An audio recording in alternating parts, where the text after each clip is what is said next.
So you're going to get an interview, like, are you going to start doing interviews and posting them on No DQ, or is this a one-time thing?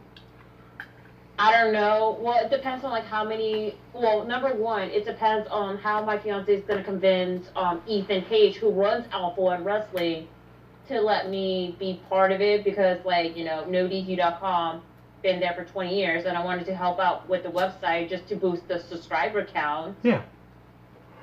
On the road to 60,000 by WrestleMania, baby. Support No DQ. Okay, so my very first wrestling live event was WCW Nitro, and this had to be like 97, maybe 98. It was when Goldberg first was really big, but not yet the champion. Yeah. He used to apparently open the show, and I was excited as hell. I got my mom to get me tickets, just me and her. Like, it would be after this that my grandpa ended up buying tickets for the whole family to go to a WCW pay-per-view. I think it was like Sold Out or something, one of those in Louisville. But this was Nitro, and they started the show. This was like, I don't think they aired this on TNT, but Goldberg would come out. He would come to the ring with his music, and then he'd get in the ring and he'd like put the receptors to a battery, and like everything would light up, and the fireworks and pyro would go off and shit. And I remember my mom, because we were kind of close. We were on the floor. We were like first row after the aisle break, for people to walk through. And she helped me go to like the corner, like at the end of the entrance, between the entrance and the part of the barricade that goes around the ring, just to try and see if Goldberg would like give me a high five. And of course he didn't. He was in character. But it was at that moment, looking up at my mom after he walked by and watching her look at Goldberg, that I realized why she bought me tickets to go to a live wrestling event. Awesome. Yeah. Yeah. My mom was hot for Goldberg.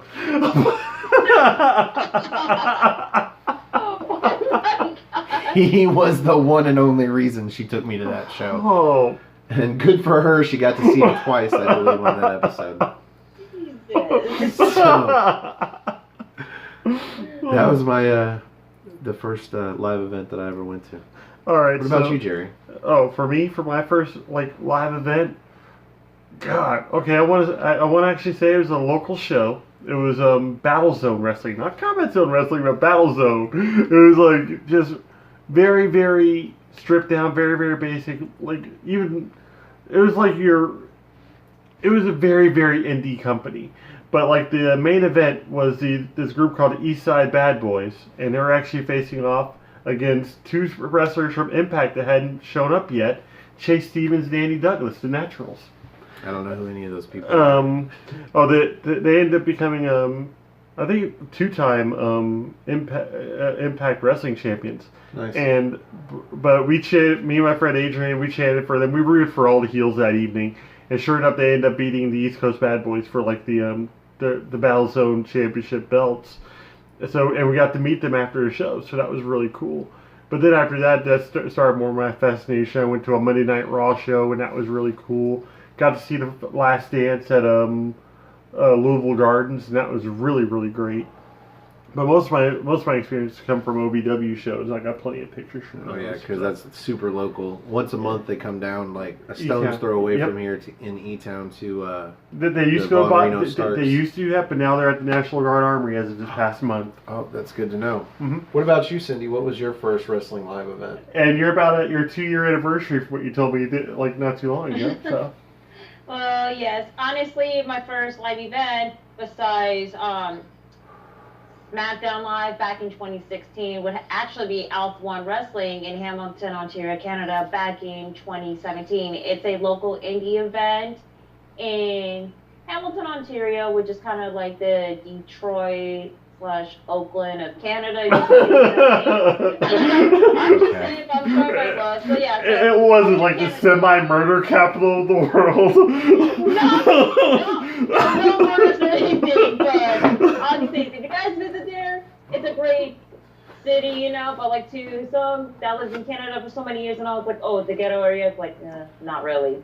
But anyway, so long story short, let's just say I was in Canada for 6 months just to get away from all the bullshit that's going on in the States, but whatever. Yeah. So, went to Alpha One Wrestling because my best friend, my buddy, who I consider as the brother I never had, his name is Brian. Brian, also my other brother, Brandon C., just not to confuse with Brandon B., my fiance, and which is an interesting story too, which is later. They told me about Alpha One Wrestling, and then after showing a couple pictures and all the DVDs they got to just to see where it leads to, all the talents and all that. So went to the first show. It was May 2017, and it was for Immortal Kombat 5, because it's every year Immortal Kombat. So it's kind of like a playoff to Mortal Kombat. Yeah. Kind of like a theme-ish. Yeah. Well, I like that. Yes. And so I was there, and I remember seeing all the stars that before they got signed to some companies too. You have this Ethan Page, Josh Alexander. This was before they were in Impact Wrestling. Also, I saw Joey Janela for the first time ever. Also, my least favorite person that, of course, is now in AEW, Maxwell Jacob Freeman. That guy looks like such a jerk. I love him. But he was known as Maxwell Jacob Feinstein before he changed back to Maxwell Jacob Freeman, or MJF for short. And then I've also seen Jay Chung, if you guys remember her from Ring of Honor as part of the Embassy with Prince Nana. I remember Jay. Some other talents too as well. And then also you have other stars that were there too, like Tracy Williams, John Silver. You guys remember them before they were joining Ring of Honor as part of Lifeblood, along with Juice Robinson, David Finlay, and Tennille Dashwood, I think. And David Finlay's out of the New Japan Cup because of a shoulder injury, so that kind of sucks. I know, I saw it on Twitter. Well, actually, Noah Foster, the Simple Man, did tag me and Chris Cass about that, and we're kind of pretty bummed out, and we're not sure who's going to be his replacement for the New Japan Cup, but who knows. Anyway, so I had a really great time, a lot of amazing moments. However, the match that kind of blew away, that was the most talk out, because it was the first time in history of Alpha One Wrestling, was that brutal dog collar match between, of course, you guys are probably familiar, Ricochet Page, who was part of ZZW, versus Gregory Irons. The guy with cerebral palsy? Yes. Holy fuck. Let's just say that dog collar match was beyond intensity, that you see a lot of, let's say, blood and slight carnage going on. Is that a lot of people, because Alpha One Wrestling is a family-friendly show, that I see some of the people left early during the match. And holy I can buy into that. It is. And then I remember my brother's friend, her name is April, she told me that you could see some of the staffs were pretty pissed. And I looked around, I was like, yeah, they sure are looking mad about that because of what's going on. So it was a really amazing match. Ricochet Page did defeat Greg Irons by putting him through the table, blood and everything covered up, and then so that was one of the matches that I always remember for my first live event show. That's going to be near and dear to my heart because it kind of reminds me of ECW. I mean, come on now. I like some hardcore shit going on. So, yeah.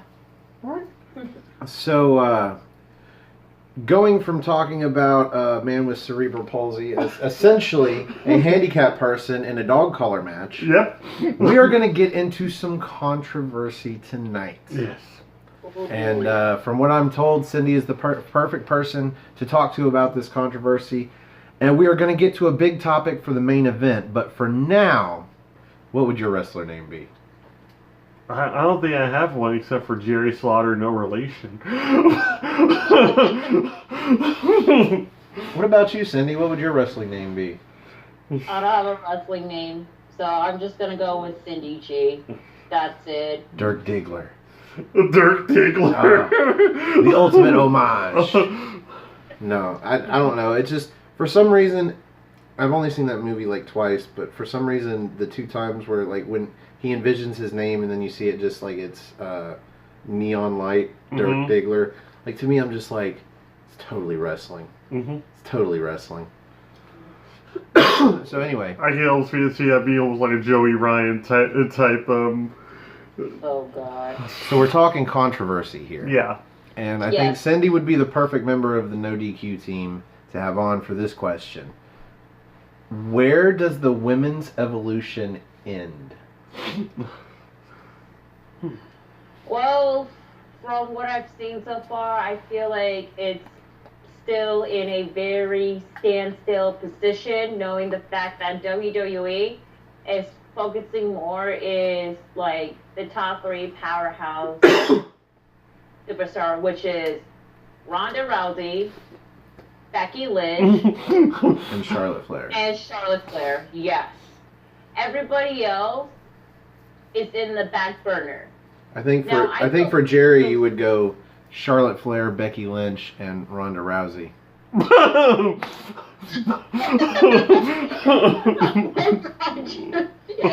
He is not a fan. That's how WWE is focusing on, because I know for a fact that Ronda, as a former UFC fighter, having her MMA background, is getting that huge push that she needed, even though she needed to work on her freaking mic skill for crying out loud. But her expression is on point. Her in-ring ability is like, still pretty good, but I feel like I expect more from her. And now with this whole situation of that storyline, I feel like for like the rest of the women, they don't have that opportunity.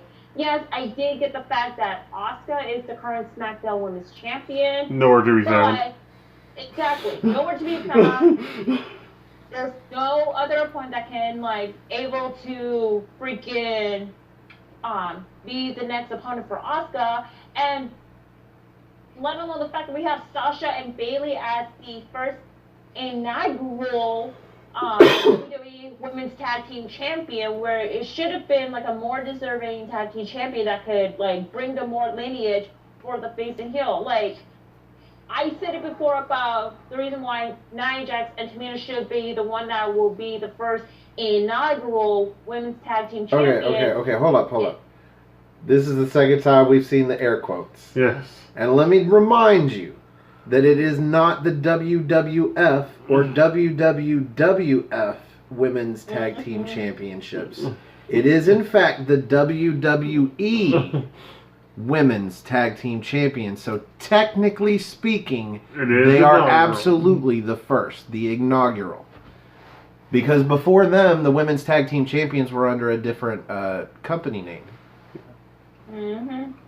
Okay. It's almost like they did for Impact and TNA Wrestling. Just to put some relief on your wound there about them continually calling this the inaugural. Technically speaking, it is, because it is WWE as World Wrestling Entertainment has never had tag team women's champions. Yeah. So. Yeah, but still, I mean, you have this whole history lineage going on with the tag teams. People are gonna forget who are. Let's see, Velvet McIntyre and Princess Victoria, and then the Glamour Girls, Leilani Kai and Judy Martin, for crying out loud, and then the jumping, and forgive me, it's almost midnight here in California. It's either the Jumping Bomber or the Jumping Angels. Either one of the names. Yeah. These are, and also let's not forget, Velvet McIntyre and Deborah Pearson too. These women are the ones that carry on the tag team division throughout the whole not the whole 19, but to the mid and almost to the late 1980s. Mm-hmm. And once that the women's tag team has already been debunked, then everybody's starting to forget so far. Well, my fear is that they are going to brush under the rug the previous women's division that was under I believe it was the WWF at that point. Mm-hmm. Yeah. I fear they're going to brush it under the rug and not mention it. None of these tag teams are going to go into the Hall of Fame or anything like that, because the base of my question here is, I feel like the crux and even the crutch of this women's revolution has been the first women's this, the first women's this, the first women's tag team champions, the first women's elimination chamber, Money in the Bank, Royal Rumble. They are going to run out of firsts. And my question is, when does the women's revolution end? And all of this becomes just normal, and it's just now the women are treated the same on television as the men are. When it becomes passe almost. Right. When does? Because I feel like it's getting close. And if Ronda versus Becky Lynch gets the main event at WrestleMania, I feel like that will be the peak. And it will all go downhill from there. I was about to say, that's very true, because you think about it, you've already had like a women's Money in the Bank match as well. Or maybe not downhill, but it levels off at WrestleMania, and then from that point on, there's no more women's revolution. It just is. This is how it is. Everybody's equal. Even though they hire more men, the men get more pay, and overall speaking, the men get more airtime. This week on NXT, we actually got 2 women's matches and 1 men's match. Yeah. Which was odd. But on a main event or on a main roster show, you're not going to get women with more time on television unless it's a gauntlet match. I was about to say, for a while there, like, you actually had the women like main eventing on Raw and SmackDown, which was different. It was breath of fresh air. And then Rousey came in and just ruined everything. Main eventing on WrestleMania is the pinnacle, and if it takes Ronda Rousey to get there, you suck it up, and you suck it up hard. Because when Becky Lynch beats her, you will breathe an extremely hard sigh of, not relief really, but more like appreciation. Shut up and have a taco. I'm just saying. I'm just saying. Speaking what of about tacos, the whole situation with the WWE 4 Horsewomen versus the MMA 4 Horsewomen? I feel like Colin Andrew hit it on the head, I think it was last week, in that the 4 Horsewomen versus 4 Horsewomen thing is probably going to be further off than we would hope. Actually, seeing Jessamine Duke and Marina Shafir on NXT, I think it's about as far off as it needs to be at minimum. Yeah. And we're talking not this Survivor Series, but next Survivor Series. Yeah. It's going to be a while. Like, maybe Ronda Rousey loses at Mania, loses the title, she goes off to have a baby, and she's got a year and a half to have a baby and recover and be a mom for a while, and then come back for a limited, like a Brock Lesnar style. Limited engagement kind of thing. You know, she comes back for Survivor Series and wrestles a 4-on-4. And then from there, you know, you use her for pay-per-views or big pay-per-views, ones that have NXT takeovers before them. That'd actually be really cool. And then Jerry can stop bitching. She'll get Brock Lesnar status, and you'll have a whole new thing to bitch about. Exactly. Getting to defend the belt every like 3 months, yeah. So Cindy, where do you see the women's revolution tapering off, and what do they call it after that? Or do they brand it, or do they just let it be finally? All I can say is that they're just gonna let it be. Like, you know, they just have everything in the Monumental. I mean, where it has like what, the first women's Elimination Chambers match, the first women's Hell in a Cell match, which it was complete garbage, by the way. Hey, the first all-women's pay-per-view, which was one of the best, if not the best pay-per-view of 2018. Yeah. Oh, yeah. The first ever women's Miss Money in the Bank ladder match. And then we have the Evolution, Hell in a Cell. And then we had the first ever Elimination Chambers women's tag team match for the inaugural WWE Women's Tag Team Champion. And that's not even something that sets a lot of precedence in the men's world, because there was only one other men's tag team elimination chamber match. So, and it wasn't even right, because all 3 members of the New Day were in it. That was bullshit. But anyway, they were heels back then. I guess it was okay. That's true. Yeah. In like the churches preach choir type gimmick before they went to like this whole spiral gimmick involving like bootios to pancakes. Even before the church thing, I saw this on television. They were like in this like Nation of Islam type shit. They had Xavier Woods sitting there looking like Farrakhan with his glasses and everything, and they had like Kofi Kingston and Big E just standing behind him in nice suits. This was post Ferguson, I think it was. No, the choir looking guy. Yeah. This was post that. It was when they were allowed to use their personalities in their characters, but they were still healed. This was where they were working their way to naturally becoming baby faces. Mm-hmm. They were probably a couple of months away from the crowd finally turning around and cheering them and saying New Day rocks instead of New Day sucks. It was so weird seeing Kofi as a heel, though. Not really. Didn't he turn heel relatively quickly in his career? No, he's always been a. Huh. He even teamed with Punk for a while there, and they were a very good tag team. So maybe it was. Oh, that's not what it was. It was. He started off as a heel in his promos. Yeah. And that were building him up before his debut, but they realized it wasn't working. I think he was kicking sandcastles and shit. Pretty much doing the same. Jamaican gimmick. Yeah, but pretty much doing the same shit Carlito was doing when he first started. Well, then maybe I'm getting them confused, but yeah. I think they started him off as a heel, and then he turned babyface in the promos before he debuted as a babyface because they realized the heel wasn't going to work. He was too likable. I feel like I read that on NoDQ.com back in the day. Yeah. So anyway, yeah, I feel like pull the archive. I feel like the women's evolution is like. So what do they call the women's pay-per-view next year? They just keep calling it Evolution, and that's the only They mention Evolution once a year when it's the pay-per-view. Other than Pretty that, much. there's no reason to call it Evolution because they main evented Mania. How much farther can... There's no further.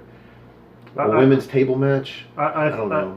I think it actually ends when they get their own program on WWE Network. No, that's good. I think that's what's going to happen. I think it's going to be oversaturation. People are going to get sick of it. No, that's it's one thing to divide your program by brand or by weight limits. It's another thing to divide it by gender. As soon as you divide it by gender, because what happens? You have firestorm. Do you still have women on Raw and SmackDown, or are they exclusively on their own show? And if that happens, then even if the women they're gonna have their own show, they're gonna be treated like crap. Look what happened to 205 Live, which by the way, hashtag 205 Live matters.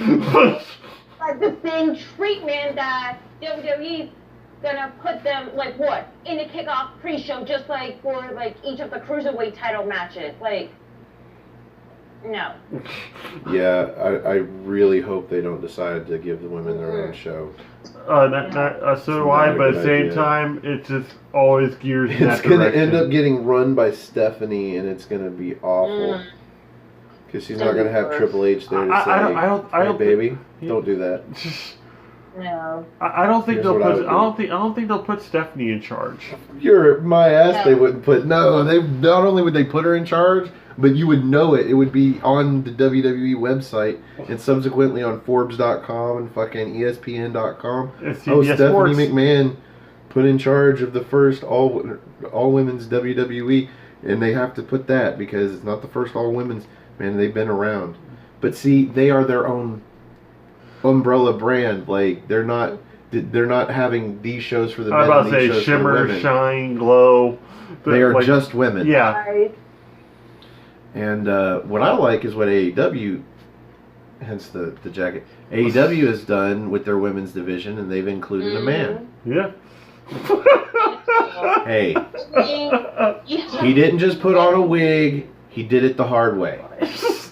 He did it the expensive way.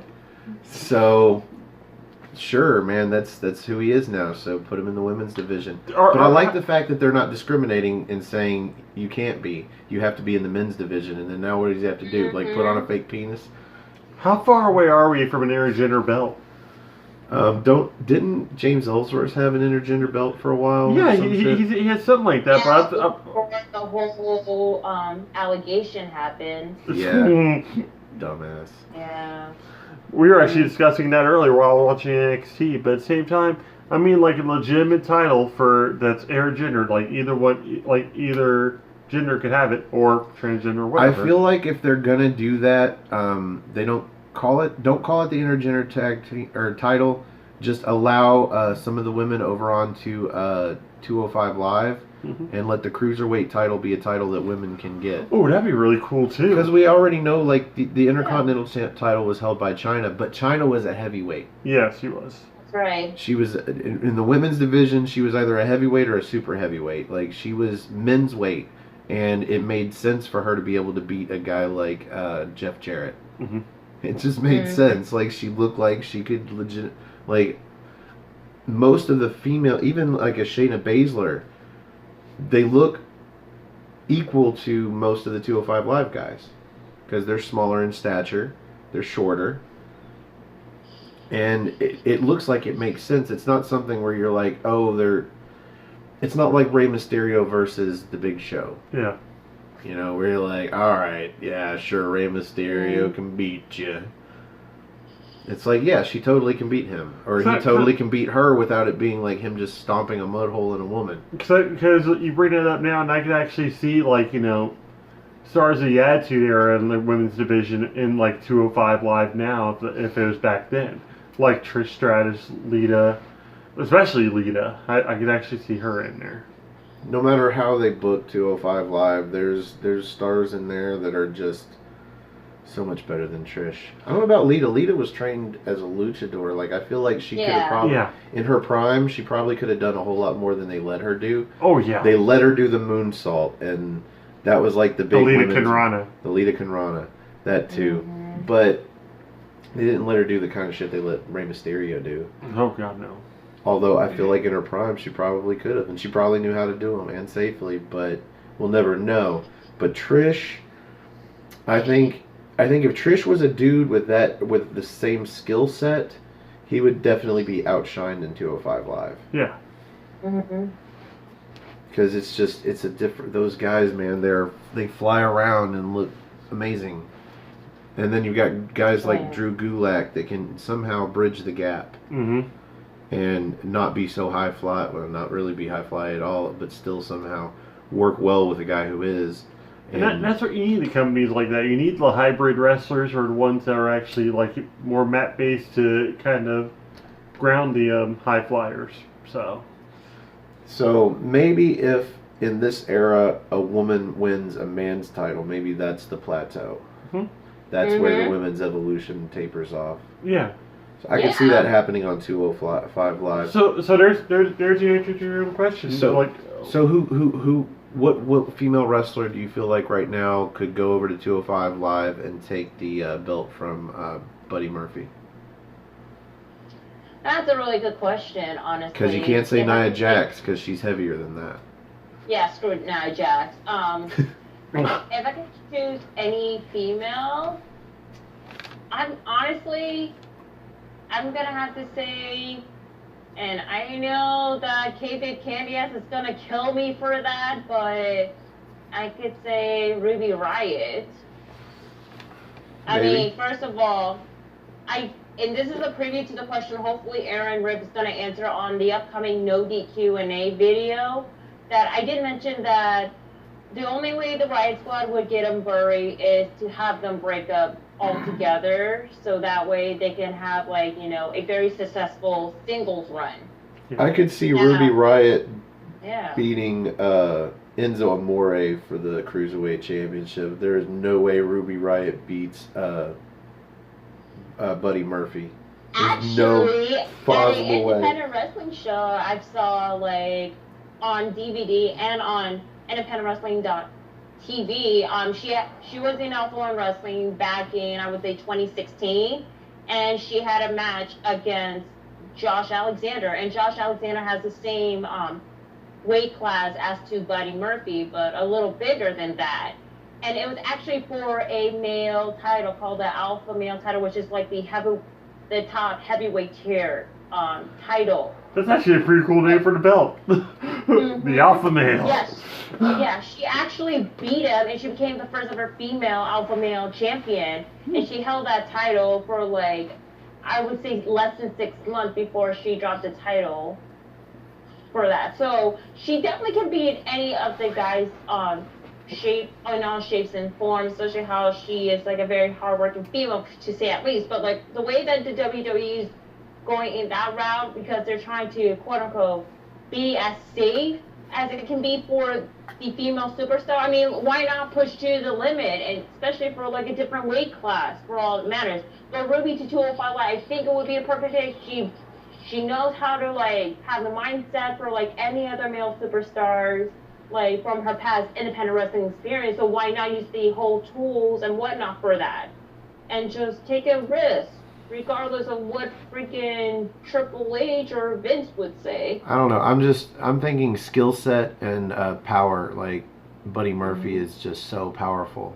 Probably because he's slightly over 205, if not significantly over. But So who are you with at this point then? well, I was going to ask you, but I'll go next. I have 2 answers to this because my first one is great. Who would I like to see go face Buddy Murphy for the 205 Live Championship, the Cruiserweight title?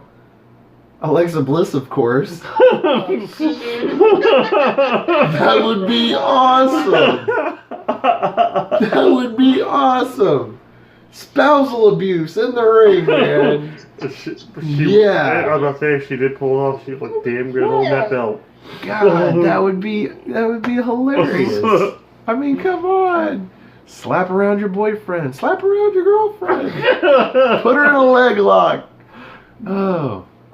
There goes his sandwich for the evening. She pins him with a kiss. All of some great colleague getting eliminated from the Rumble by who was it? Beth Phoenix. Yeah, Beth Phoenix shit. Yeah. But okay, so who could beat Buddy Murphy for that title? Shayna Baszler. Oh, yeah. Shayna Baszler, maybe Rhea Ripley. I was about to say, Ripley was actually going to be my choice, but at the same time, Baszler actually makes a little more sense. God damn it, I'm sorry. When you started nodding like that, I thought I took Shayna Baszler from you, and I was like... No, and then I took Rhea Ripley from you. It's okay, because I'm actually still thinking, also, like, it's not too far-fetched, Bianca Belair even. Well, originally I was going to say Asuka.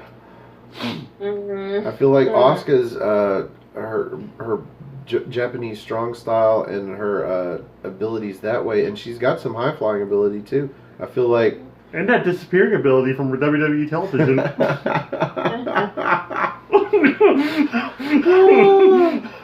Oh man, she's dotted line girl. Oh. If you don't get that Rugrats reference, then we can still be friends. I just won't use Rugrats references with you. So, all right. Cindy's like, oh yeah, I remember that. Don't hate me.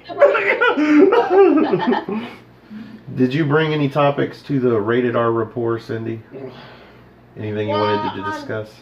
I do want to talk about is the whole, like, okay, yes. I want to talk about the whole situation about Roman Reigns' return on Monday Night Raw.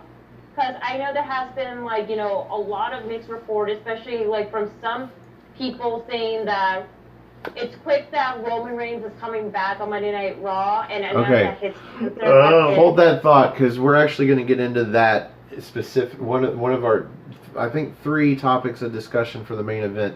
Before we get there, Jerry, did you bring any topics? No, I want to get into this. Okay, it's flowing. We're good. Let's do this.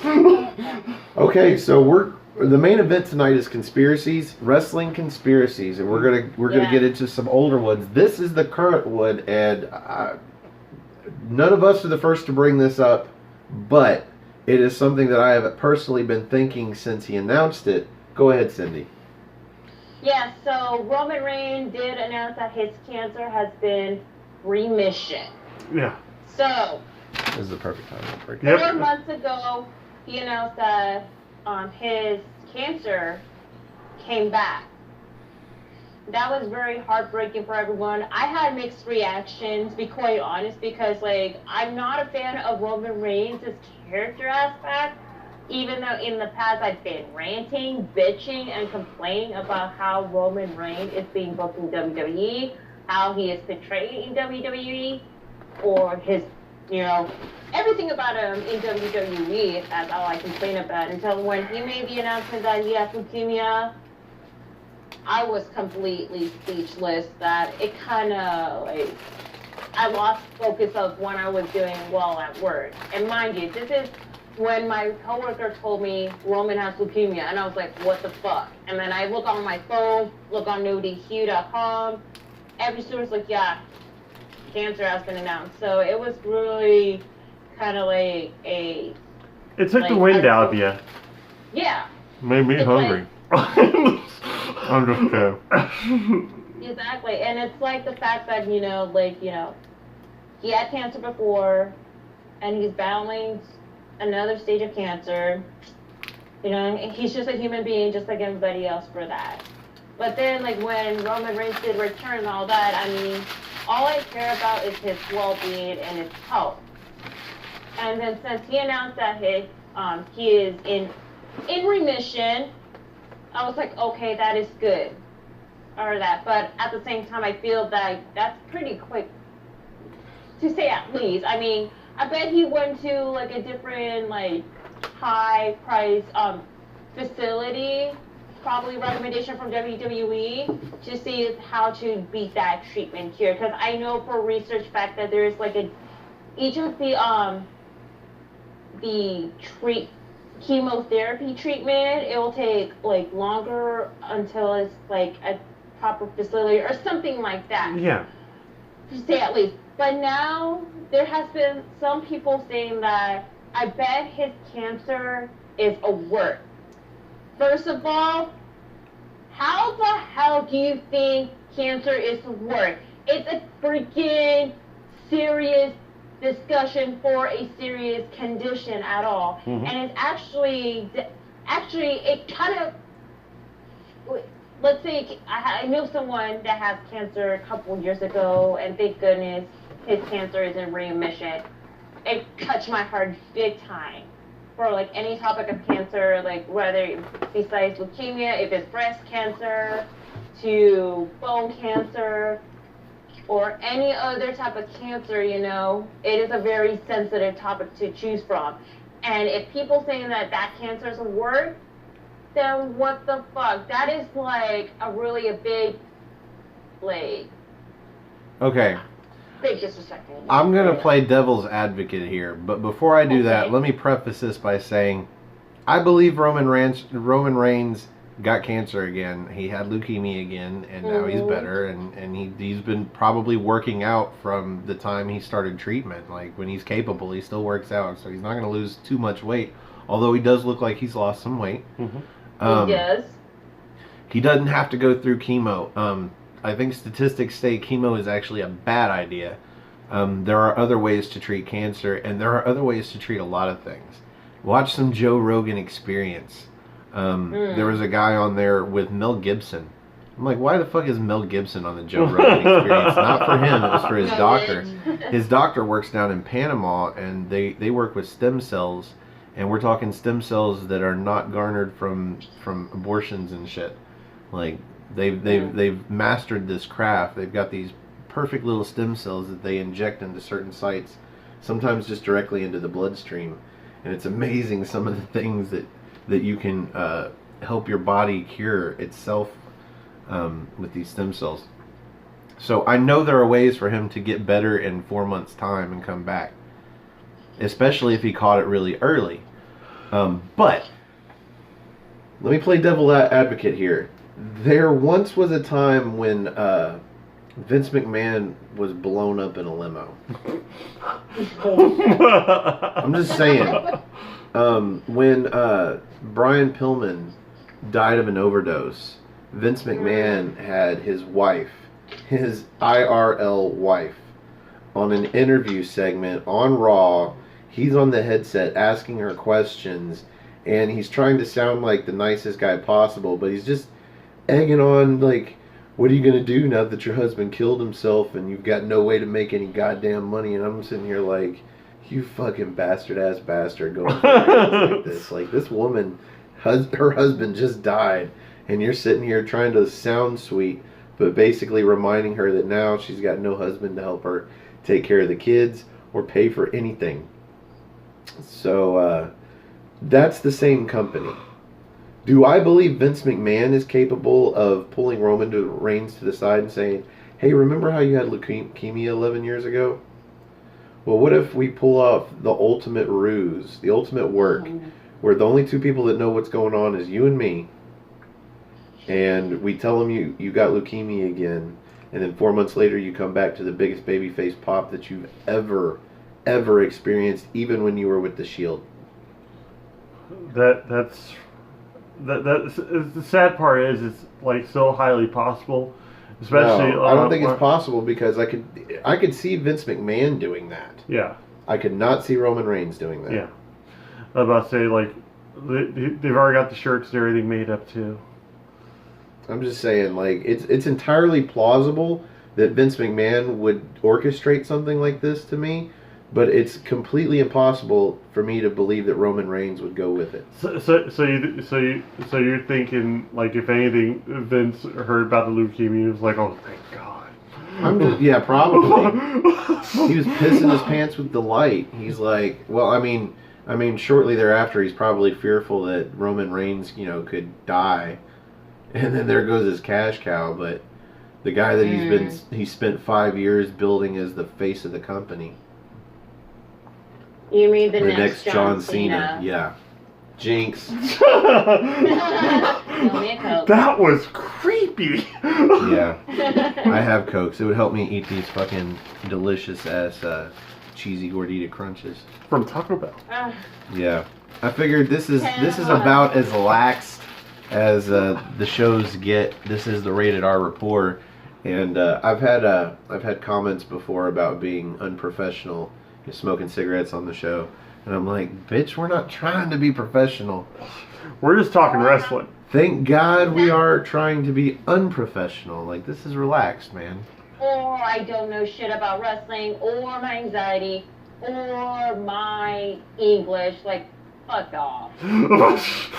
Yeah, it's a different mindset because we do this for free. Yeah. Like, when you do it for free, you only do it because you like to do it and it's fun. Exactly. Like, you can say whatever you want. Although exactly. there have been critiques that I've taken to heart. I bought an expensive ass mic set so we can sit here and everybody can talk and be heard well by the camera, which is my phone, because my phone has an incredible front view camera, apparently. Yeah, it's wonderful. I agree. And then I got the tripod, and we've done better with the lights and whatnot. But as far as professionalism goes, this is what I think about professionalism. I already ate all mine, annihilated it within like 3 minutes. So Jerry, what do you think? Do you think Vince McMahon and Roman Reigns could or would pull this off?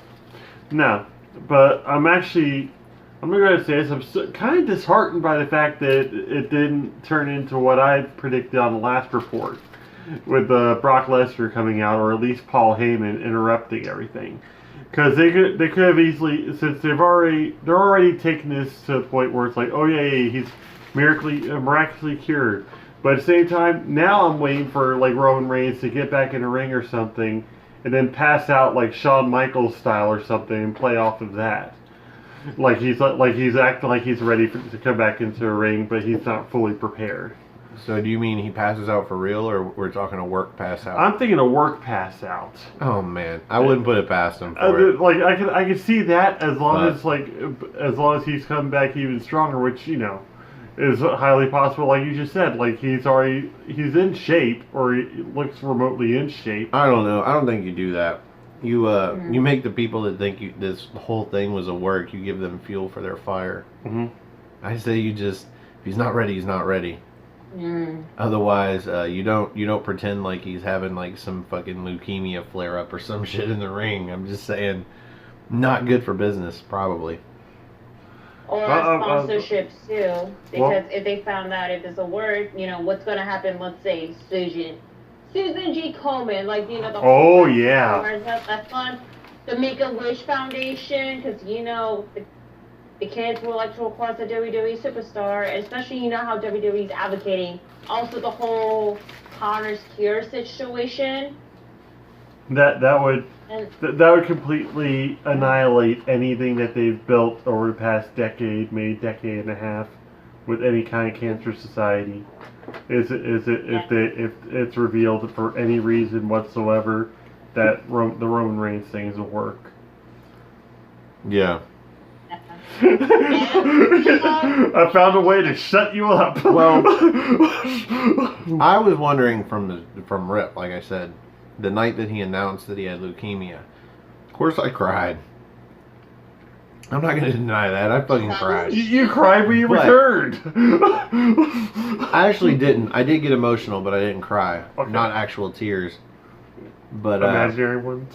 yeah, you know, they were in my head. I was very emotional. But no, when he announced it, I'm like, this could be a work. Yeah. Like, what better way to get him that babyface reaction that you were hoping out of 5 years of building him up for a Brock Lesnar win? But despite the fact that he came back really quickly, I still don't think it's a work. I think it's legitimate. He handled it quickly and effectively. Like I said, he probably caught it early. Mm-hmm. And he's got a different type of body too. He probably eats healthy and shit like that. Like, you know, he's already started with the diet part of dealing with cancer. So I don't think it's a work. I can see where conspiracy theorists would like latch onto this because yeah, it totally makes sense. You're talking about a company that exploits shit like this. Yes. That takes Lita cheating on Matt Hardy with Edge and puts it out into the ring. One of the greatest rivalries I think I've seen in a very long time. Yeah. Not for me, because I, like many others, were hoping that Matt Hardy would come out on top, but instead he ended up losing the rivalry and then getting buried from there. Yeah. Yeah. Eventually leaving the company. So I promised multiple conspiracy theories. So let's talk about Bret Hart. Did he really leave WWE or WWF for WCW, like seeking better money and better pay? And did Vince McMahon really just let him go? He had just signed him to a multiple-year deal. He didn't try and keep him. He just let him out of his contract. I was about to say, there's rumors circulating for a long time that he was just sent there to sabotage WCW. Yes. And that is the the conspiracy that I want to talk about next. Cindy, I know you didn't live through this. Or you were alive, maybe, but, like, you know, you probably didn't watch and comprehend wrestling. But from what you do know, do you think that Vince McMahon and Bret Hart were in cahoots to start some drama and send him over to WCW to sabotage the competition? And as a side question, do you think that deal all broke down when Owen Hart died? Well, I started watching WWE in 1999, so that was like way after yeah. the whole Bret Hart situation. But from what I remember seeing in the clips and online stuff going on, I feel that Bret was like very unhappy where his creative direction were at, especially for the fact that Vince was trying his best to have like other WWE superstar like getting their moment, and he feels that Bret Hart has already been overplayed for that, to say at least. So yes, there has been backstage drama between Bret and Vince going on. I mean, who doesn't have backstage drama along with Vince McMahon? I mean, pretty much like, everybody does. Exactly. Other WWE superstars are dealt with frustration how they're dealing with in WWE. So with what Bret Hart is doing, especially trying to prove a point that he's still why he is like worthy of a wrestler, to say at least, especially that whole situation with the Montreal screw job that's happening years ago. 97, I think it was. Yeah.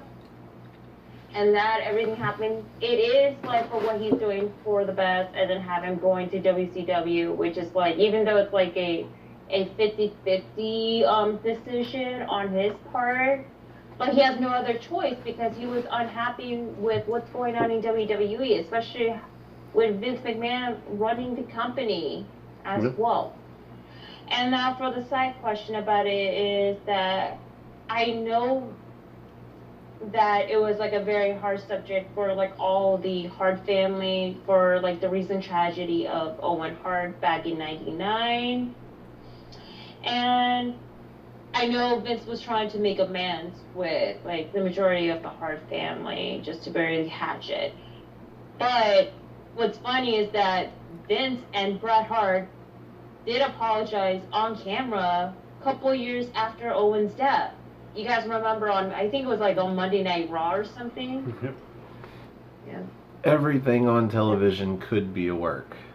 Yeah. I mean, that's just the way it is. Everything on television could be a work. Jerry, do you think Bret Hart was sent to WCW to sabotage the brand? I did for the longest time, but at the same point, Bret has always been a wrestler. And at that point in the WWF, that's when the Attitude Era was starting to go into full swing. That's when you had your DX forming. That's when you had your Stone Cold Steve Austin and whatnot. But at the same time, you hadn't gotten the Mr. McMahon character yet. Mr. McMahon came after after Bret screwed Bret, and that's it. After that, that's when.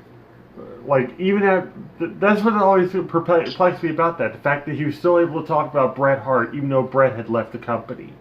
Like, that was very taboo, really, because you didn't talk about Diesel, you didn't talk about Razor Ramon, you didn't talk about any of them on WWE. No, you just television. have them lose as a tag team to Philip LaFons and his partner on their last show on Raw. Yeah, and so that was really just. That was just really weird for me as a fan at that point, was like hearing about WCW wrestlers on the WWF. So, do I think it was a work, and do I think that Vince just sent Bret over to sabotage? I don't know. Maybe Vince Russo was part of that as well.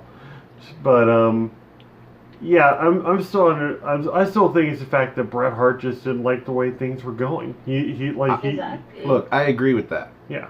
The way that I have seen Vince / WWE / WWF deal with contracts over the last 20 plus years. Mm-hmm. Okay, so you're talking Bret Hart, who is main event talent. You are building these other superstars. You're towards the peak of building Shawn Michaels. You are towards the beginning of building Stone Cold Steve Austin. You've still got The Undertaker. You've still got several. At this point, you've still got Psycho Sid. You've still got a lot of big main event superstars. And Bret Hart can easily be used in the mid card, even if he's unhappy. Mm-hmm. You still get him for ratings. So Bret Hart comes to Vince and he says, I'm unhappy, and even though I'm only, a year into this 5-year deal, I want you to break my contract and allow me to leave. And there is no fucking way, Vince, because at this point, I'm sure Bret Hart has gotten a multi-million-dollar offer from WCW. Yeah. He knows what he wants to leave this contract for. Yeah. There's no way that Vince McMahon is going to let him out of his contract to go get more money and go let a main event superstar go help This was the hottest the Monday Night Wars has been, or it was. Like, this was the peak of the Monday Night Wars. There's no way he let him out of his contract unless there was a deal made. Verbal. Just verbal. Okay, I'll let you out of your contract, but you got to promise me you're going to go over there and ruin that brand. Go make your money for your less dates and go ruin that brand, and I will let you out of this contract. Or just be a spy over there and tell him the information that what they're going to be doing. Anything. Yeah. Get it in contract. I bet if it is true that there is a contract out there somewhere that has been destroyed. And I feel like if there was such a contract, if it was verbal, I would say that the death of Owen Hart did break the contract. Yep. But if it was a written contract, I don't know. I don't know if such a thing could happen. Maybe by that point, the WWE was on track, or the WWF was on track to win, and it didn't matter anymore. But I don't know, man. I kind of feel like the only way Vince would have let him out of that contract to go make more money for the competition that's beating him right now would be to cut a deal. And on the way out, he's going to start some controversy that is going to endear and last with audiences for 25 years. Sounds right. All right, one last controversy, the big one, the one people aren't supposed to talk about. Did Chris Benoit really kill his son and his wife and himself? Or did somebody else do it and set him up? I think, like, I'm pretty sure he actually killed them. It's really sad to say, especially since I'm such a fan of his work from over all those years and everything, especially from back to his ECW days and everything. But like for that whole thing to go down, like the concussion syndrome type stuff, plus also the steroid abuse, and then what really just pushed him over the edge, and that was for the last couple of years of his life, was Eddie's death. Eddie's death completely took a toll on him, to the point where it just completely messed him up. He wanted out, but he didn't want to go alone, and that's what ended up happening. Before I get into this, Cindy, what do you think? Well, it is one of the very touchy subjects because with the whole Chris Benoit situation, I stopped watching WWE completely until 2011, the whole CM Punk pipe bomb. Now, wow. Yes, because it was a very I don't know what the fuck am I gonna say and stuff like that, all that, because Chris Benoit was an incredible talent. It was really hard time to be a wrestling fan because you wanted to stand up for this guy that you've been watching over all these years, but the actions were just brutal. It is. So I believe he did murder his wife and his son. I mean, he did completely snap because of the symptoms from his concussion, and like you said, Jerry, his steroid abuse, and also the fact that he was going through a really tough time, still dealing with the loss of Eddie Guerrero, which of course, after Eddie's death, I stopped watching WWE for a year until I started watching it again, and then the whole Chris Benoit stuff happened as well. And so from that, where that Benoit was hitting rock bottom, and then everybody dealt with I'm gonna snap, or they black out and they snap on something they're doing really regretful, and that's what happened to him. He completely snapped, that he just went ahead and went on a really gruesome murder rampage on his family and then to himself, where his mind is completely blacked out because of the symptoms that's happening so far. And I would say this, yes, he did act it out alone for the most part. And watching so many crime shows on the Oxygen Network, and it's a chick network, but there's more crime drama or whatever. And there is a show called Snap talking about real life female murderers and stuff. Yes, for what he did, he completely snapped altogether for that. And then I'm interested. and the fact that he probably he's finished with his blacked out, and he's realized, look what he done, look what happened to his wife, look what happened to his son. And for the most part, he's probably ended his life completely, and then that's when everything went to shit so far. So I do believe he did it alone, but he didn't do it on purpose. It was his mind that went out of control, that he blacked out and snapped. I feel like it is highly plausible that you combine any kind of steroid rage with the post-concussion syndrome, and you end up with a scenario where he blacks out and does some. But to me, it always boils down to when you're drunk, And they say you're more honest when you're drunk. The things that you do, you say, oh, it was the alcohol. Well, no, the alcohol lowered your inhibitions, and you were just the person that you would wish that you could be. The asshole you wish you could be. By all accounts, he wasn't this asshole. He wasn't an abuser. He didn't get roid rage any time before that. Those kinds of things would be noticeable, and if they're not controllable, then it would happen at work. Yeah. There'd be incidences in the back where he would lose his cool. Mm-hmm. And by all accounts that I've seen, nobody ever described him as that kind of guy. One of the things that I thought was plausible, probably a lot less plausible, would be if Woman, his wife, what's her name? Nancy Sullivan. There you go, Nancy Sullivan. Yeah. Killed her son for some fucking reason. He found out she killed her son, and then he killed her, and then he killed himself. Ooh. That seems plausible. Kill her because she killed him, and then kill himself because now his whole family's dead, and he killed her. So, But I also think it's plausible that Kevin Sullivan did it. Oh, I was waiting for that.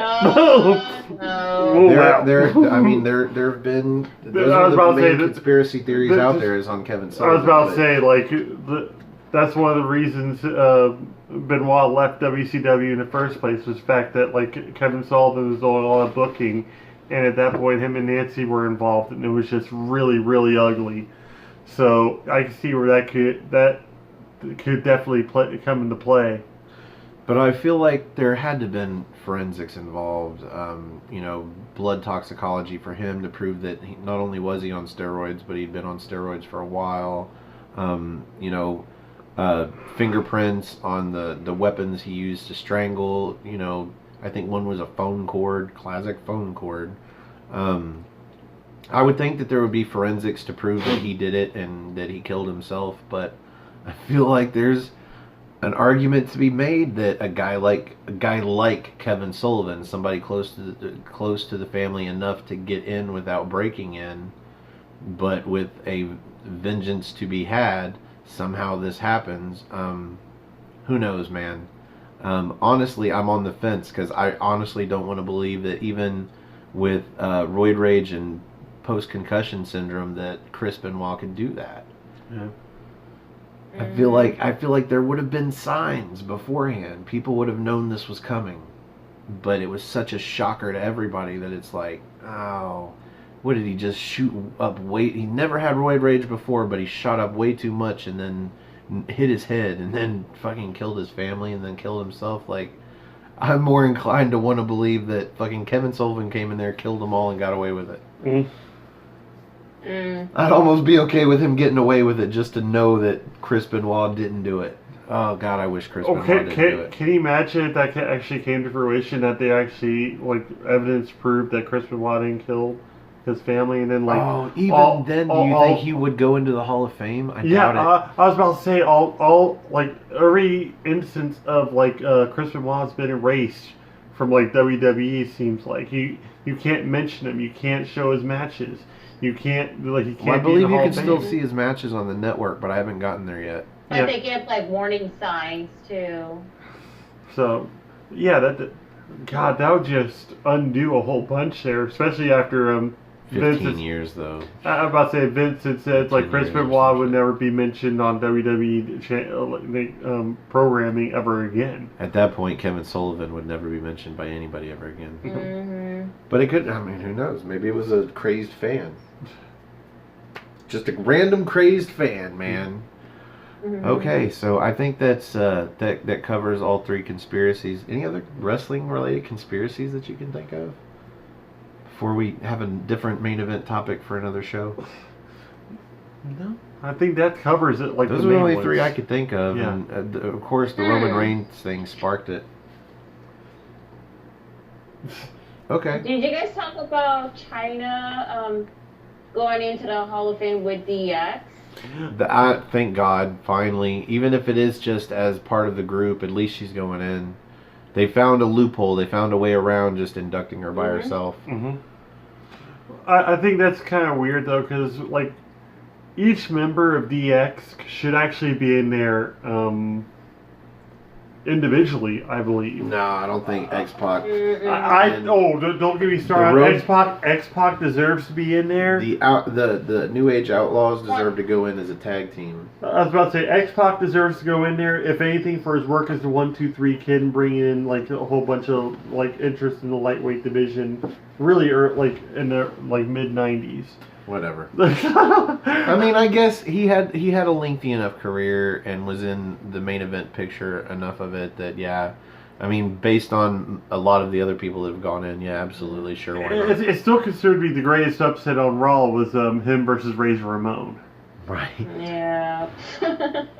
So like that alone was like pretty cool, and then the fact that like his career as X-Pac naturally is cruiserweight champion, lightweight champion.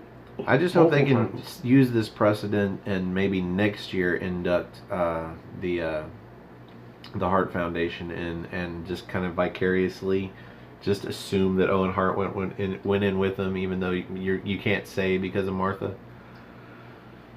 And the British Bulldog too. Yeah, because you want them, and some people have made an argument for Brian Pillman, even though I don't feel like Brian Pillman was really like a real. We established the other day talking that he's vicariously in there because of his feud with Austin. Yeah, like he was just kind of inserted into the group because he fit when they lost. Who did lose? Neidhart at that point. Oh, Neidhart, yeah. Yeah, they needed another guy, and then so they just slid him in there until he died. So I don't know. I guess you could put him in there with them. It would be an okay, but I feel like Pillman should go in by himself, just as Brian Pillman. Okay, so speaking of Canadians, real quick, we're gonna get off the subject of conspiracy real quick because I guess we need to wrap up soon since it's been about an hour. We've gone well past 40-some minutes, and I'm still recording, so that's amazing. Well, you did get rid of a lot of stuff on there earlier. So. Yeah, but even when I had plenty of space, it always cut me off at 45, 46. All right, so what do we think is the end game for Kevin Owens right now? Is he going to be beating Daniel Bryan at Fastlane, or is it going to be a triple threat match turned into a Kofi involved too? No, Kevin Owens loses to Daniel Bryan at Fastlane. Kofi beats Daniel Bryan at WrestleMania. That's the only end game I'm interested in now. It's amazing how this has happened because Kofi turned that gauntlet match into him grabbing the ring. That was a showcase and a half for him. That was him grabbing the brass ring. And when people talk in the future about grabbing the brass ring, that was it. Mm-hmm. He got the crowd and the WWE universe behind him in one match. And they did that, and they booked that. It wasn't just him going out there and winging it, So they're capable of doing these things. And it just happened to stick. And if they're going to do that, and it's going to stick, and it's going to be a big thing, then they're going to follow it up the best they can, and that's got to be Mania. And you have him get the big win over Bryan. Cause I was thinking at work earlier, I'm like, wouldn't it be some shit if like they turn it into a triple threat match and Kofi pins Kevin Owens, Daniel Bryan doesn't even lose the belt. Like, it doesn't get pinned for the belt or anything, and he loses his heavyweight title. It really seems like WWE is kind of listening to the audience, because last week they made it Kofi Kingston because it seemed like the audience was getting behind them. But then in the following week, everybody, Aaron, Wrestle Talk, everybody was bitching about the fact that they were doing Kofi at Fastlane, which means that it won't be Kofi at Mania. And if it is, it's going to be a screwy finish at Fastlane, and we're going to get a third match at Mania. And so they're like, okay, so... And the rumors were that it was going to be Kevin Owens versus Daniel Bryan at WrestleMania. So they're like, okay, let's scrap this. Let's do Daniel Bryan versus Kevin Owens at Fastlane, get that out of the way, and then move Kofi into the spot at Mania. That does make sense. Got to be the end game here, because I mean, it looks like they're slowly giving the audience what they want to see. Like, the other thing that I had in my head was the fact that Kevin Owens is another one of those superstars that's really connected to the Young Bucks. Because him and Adam Cole, were Mount Rushmore in Pro Wrestling Guerrilla. It was it was the Young Bucks, Steen, and Cole, and those four. So, keeping his superstars happy, Vince McMahon. Wouldn't it be plausible for Adam Cole? I thought Adam Cole was going to be challenging for the NXT belt, and not just the North American title again. I thought he was actually going to go for that belt and beat Ciampa and become the NXT champion, and then Kevin Owens was going to win the WWE championship and have the gold. That way, that gives them reason to stay there, versus going to AEW with their friends the Young Bucks. Yeah, but I don't think either of their contracts is coming up anytime soon. So I was about to say, like, Sean Spears was able to, politely ask for his release in like a 2-page letter. Yeah, it seemed he wasn't a main eventer. No, he wasn't.